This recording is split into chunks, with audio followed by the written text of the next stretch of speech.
দুষ্টু টিয়ার গল্প।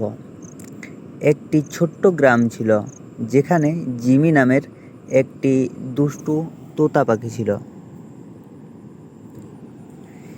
জিমি সবসময় অন্যদের সাথে মজা করত এবং মাঝে মাঝে তাদের বোকা বানাতো। একদিন গ্রামের সবাই একটি বড় উৎসবে যোগ দেওয়ার জন্য প্রস্তুত হচ্ছিল। জিমি ঠিক করলো সেও তাদের সাথে মজা করবে।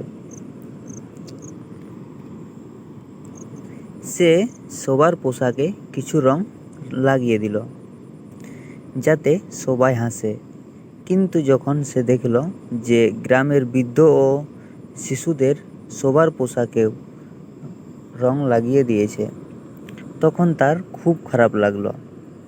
সে বুঝতে পারল তার মজা করাটা ভুল হয়েছে।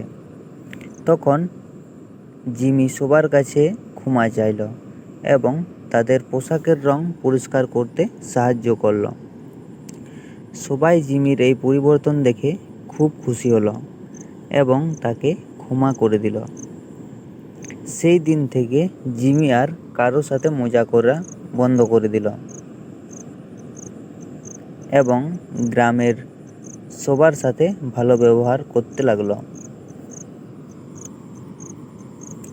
এই গল্পটি থেকে আমরা যা শিখতে পারি যে মজা করাটা ভালো, কিন্তু তা যেন কারো ক্ষতি না করে সবার সাথে ভালো ব্যবহার করা উচিত।